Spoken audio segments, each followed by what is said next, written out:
A bola não para, está de volta para você aqui no canal de São Paulo, através da Vivo TV, canal 26, Vivo Fibra, site do canal de São Paulo, canal sp.com.br. Confira a programação do canal de São Paulo, tem programas, uma programação bem legal, programas interessantes, vale a pena acompanhar. E meu canal no YouTube, não se esqueça de se inscrever no meu canal no YouTube, canal do Fred Júnior, toda segunda-feira, simultaneamente. Canal de São Paulo, meu canal no YouTube, tem um programa A Bola Não Para, às 8 da noite. Nós estamos conversando com o Luiz Manfrinati, psicólogo do Sindicato de Atletas de São Paulo. Luiz, agora a gente falou um pouquinho aí da base do jovem que sonha ser uma estrela, né, no esporte. Mas nós vimos aí, por exemplo, nos Jogos Olímpicos, uma estrela dando uma parada ali, paralisou. Simone Biles, por exemplo, na ginástica artística, grande nome, fez em 2016, no Rio de Janeiro, algo surreal para o atleta, né, com conquistas, medalhas, e era apontada como uma grande favorita para o Japão, né? Uma preparação diferente para todos os atletas em virtude da pandemia, né? Houve uma mudança em relação à preparação, não só física, psicológica do atleta, né? Mas se a gente pensar nos Estados Unidos, que tem um apoio total ao atleta, a gente fala, poxa, eu acho que nesse ponto ela pode não ter sofrido, né? Já que aqui no Brasil a gente sabe que o atleta ficou psicologicamente muito mais abalado, porque tinha que ficar preocupado com o patrocínio, lugar para treinar, a dificuldade foi muito maior para o brasileiro. Mas nesse tema da Simone Biles, que ficou, muito se falou a respeito, né? No tênis nós tivemos também uma atleta, né, que acabou desistindo do torneio de Roland Garros em virtude dessa obrigatoriedade de uma entrevista coletiva, de uma entrevista após os Jogos do Roland Garros, sim. Ela tem que dar uma entrevista, né, a Naomi, atleta do Japão, inclusive acendeu a tocha olímpica nos Jogos Olímpicos, mas eu queria que você falasse um pouquinho, já uma atleta consagrada, com a Simone Biles, que travou, não quis competir, foi lá só para trave no final, voltar às competições, acabou desistindo. O Brasil foi interessante porque surgiu a Rebeca, né, e conseguiu com muito brilhantismo aí 2 medalhas importantes, né, para o Brasil, para a ginástica é muito importante, conquistas, a gente sabe que funciona assim no esporte brasileiro, mas queria que você avaliasse um pouquinho esse lado, né, por mais que tenha conquistas, apoio, mídia, a pessoa pode dar uma travada e aí não conseguir desempenhar a sua função, a sua profissão. O seu esporte foi o caso que aconteceu com a Simone Biles. Eu acho que o que aconteceu, né, e ela ter parado, ela ter desistido, ele traz um marco para os jogos e para o esporte de alto rendimento e que eu vejo como algo muito importante, né, para você destacar a importância da saúde mental dos atletas e entender esse lado humano que a gente comenta, né, o algo além da performance a todo custo. E o custo é algo que é importante. A que custo é aquilo? Um custo de uma pressão extrema, um custo de carregar expectativas ali. Então, eu acho que é um marco importante essa fala dela e acho que pode inspirar não só outros atletas a conseguirem colocar limites, né? Entender que o custo do desempenho, obviamente, o atleta ele está ali porque ele gosta, porque ele está, ou às vezes porque ele precisa, mas o ponto é quando chega a extrapolar alguns limites sobre-humanos, né, e que gera sofrimento, que gera sequelas, que gera algo que não aparece ali, né, que fora enfim, da mídia, tudo ali, essa outra parte não aparece. Tem muitos atletas ali que lidam com estresse emocional extremos. Nós temos o próprio Phelps, que teve algumas questões, relacionadas até com abuso de substâncias, então, como formas para lidar com toda essa rotina. Então, é uma rotina de treinos mais do que uma carga diária absurda, então você acaba abrindo mão de convívio social, então, e que muitas pessoas às vezes acabam, né, associando com fama e com dinheiro, e a gente acaba esquecendo que faz parte da vida da pessoa ter aquele dia a dia, ter um pouco mais de cuidado, né, com relação às coisas que dão prazer. Então, onde eu quero chegar aqui, eu acho que foi muito importante isso, acaba dando possibilidade para outras pessoas, encorajando outras pessoas a colocarem esses limites, encorajando comissões técnicas a observar esse outro lado, né, do desempenho, que não a todo custo, mas voltado para entender o aluno, o atleta na sua totalidade, entender quais são as questões que ele pode estar passando, o que ele espera daquilo, o que ele quer do esporte, e focado um pouco mais na vivência do atleta, né, desse lado humano. Então, acho que é uma possibilidade importante. A gente, enfim, é muito ruim quando chega a esse extremo, chega a esse ponto para precisar ter uma atuação, e eu acredito que vão começar a ter um pouco mais de olhar para estratégias de prevenção, né? Então, de preparação para não chegar a um ponto de, enfim, de desistência, ou até quando passa desse ponto e a pessoa fala, putz, eu não deveria ter tentado porque o revés está muito desconfortável, né? Então, dando como exemplo... Oh, desculpe. Não, eu só fazer em cima disso, até porque quando aconteceu com a Simone Biles, né, e ninguém imaginava, poxa, ela é super campeã, favoritíssima, todo mundo falava, poxa, ela vai ganhar tudo, ela vai ser multimedalhas, né? E aí trouxe um questionamento, não só desse lado, poxa, a gente não pensou no lado psicológico dela, mas também, é frescura, pô, ela tem tudo aí, tá com frescura, sabe, aquela coisa que você ter um problema psicológico, você tem que ter um problema gravíssimo, tem que ser sempre aliado a isso, né? Queria que você falasse um pouquinho, porque foi colocado isso, pô, tá frescura, isso aí não... isso é bobagem, ela viu que não tinha gente melhor que ela desistiu. Várias hipóteses foram colocadas para tentar se explicar essas desistências que ela teve na Olimpíada. Essas interpretações que as pessoas fazem, né, elas são muito curiosas, né, e eu gosto de tomar muito cuidado com isso, porque como a gente não conhece o atleta, né, muitas pessoas colocam muitas próprias expectativas, as frustrações de ver aqui, de ter aquilo, então diante daquilo acaba procurando algumas alternativas. Mas voltando para fatos mesmo, foi uma escolha dela, e ela quis explicar o porquê, então isso é importante, até pensando para um atleta, de como que foi tudo aquilo. Então, como se comentou, apesar dos times americanos terem uma boa estrutura, a questão da competitividade, ainda mais em Jogos Olímpicos, e ter medalhas ali é uma pressão muito grande, e que para um atleta, né, ele dá um basta ali, pensando em todos esses pontos, ele é algo que a gente tem que observar, é algo que é importante.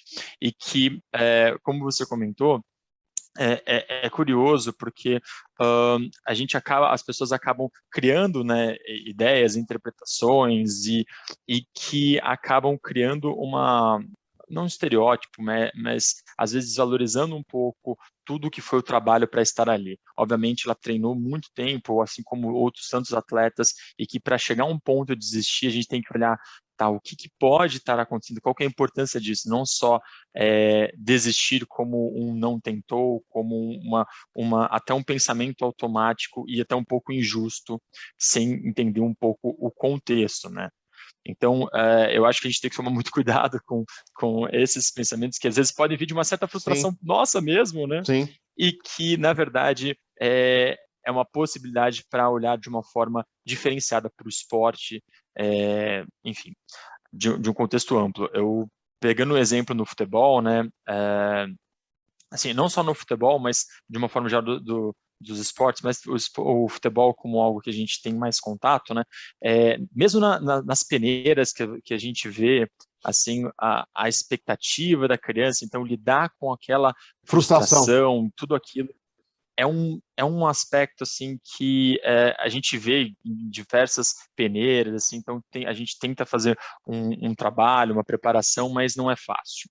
E que, então, lidar com isso, colocar alguns limites, enfim, conseguir separar aquilo do que é bom, do que você consegue, é muito difícil para atletas formados, e para jovens, então é mais difícil ainda colocar esse limite. Então, daí que entra o papel não só do psicólogo, mas de toda a equipe e da estruturação da família. A gente tem um bom cuidado, e quando o atleta ele percebe que o futebol, o esporte de uma forma geral, ele faz parte do dia a dia dele, mas ele não é só aquilo, ele não é só o esporte, ele tem outras opções, aquilo já muda um pouco a pressão que se coloca e a forma como ele lida com aquilo, e os limites que ele coloca para as pessoas, pensando naquilo que também é importante para ele, como ele se sente.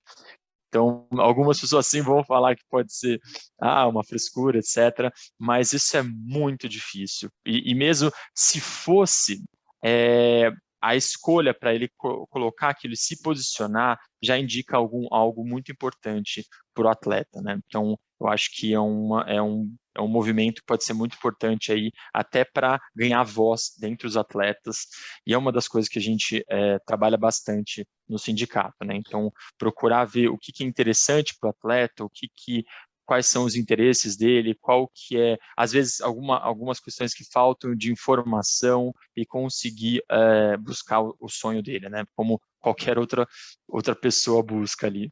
Com certeza. E já indo para o lado das redes sociais, né, Luiz, do posicionamento do atleta porque normalmente a gente, né, como ser humano, é normal, né? A gente pode receber 20 elogios. Aí uma crítica, a gente vai mirar na crítica, vai ficar pesando essa crítica e os 20 elogios a gente deixa de lado, né? Realmente a crítica pesa, dói muito mais do que os elogios. Os elogios não deixam você mais forte, né? Pelo contrário, a crítica te deixa fraco, né? Então, assim, como que você vê isso, né, do uso das redes sociais, porque os atletas cada vez mais presentes nas redes sociais, se manifestando, falando, colocando a sua vida no seu dia a dia, e com esse exemplo que eu falei da Naomi Osaka, que é uma tenista, que lá em Roland Garros ela tem essa obrigação, né, todo tenista tem que dar a entrevista obrigatória pós-partida, e ela não queria falar, se estava falando se sentindo incomodada, pressionada por essa obrigação, e aí as críticas foram muito fortes para cima dela, uns defendendo, outros criticando, e aí ela resolveu desistir do torneio, e muitos questionou até quanto isso mexeu com ela, né? Até quanto essa cobrança vinda não só por parte dos tenistas, do público em geral, mas as redes sociais fez com que ela largasse um torneio tão importante como o Roland Garros.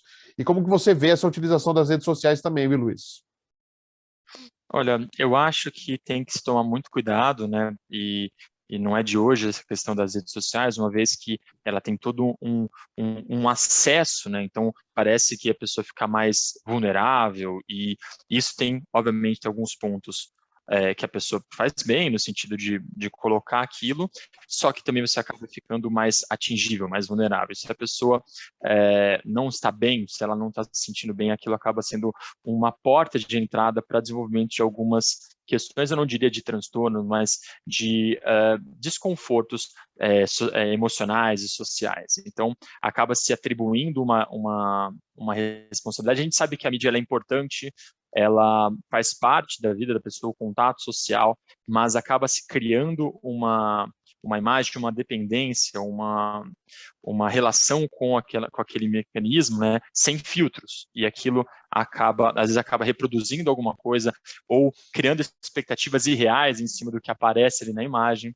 E, enfim, não se trata de simplesmente extirpar, né, tirar ali, né, mas saber conviver com aquilo, saber entender. Então, acho que ainda muitos atletas, principalmente novos atletas, ou até outros que ainda não estão aprendendo ainda a lidar com aquilo, principalmente filtrar, ou a gente sabe que tem muitas pessoas que vão elogiar, mas muitas vão querer, enfim, sabotar, vão querer trazer para baixo, e aí, enfim, tem as questões das próprias pessoas, mas saber filtrar isso é muito importante, principalmente com a maior exposição que a gente percebe hoje em dia, né?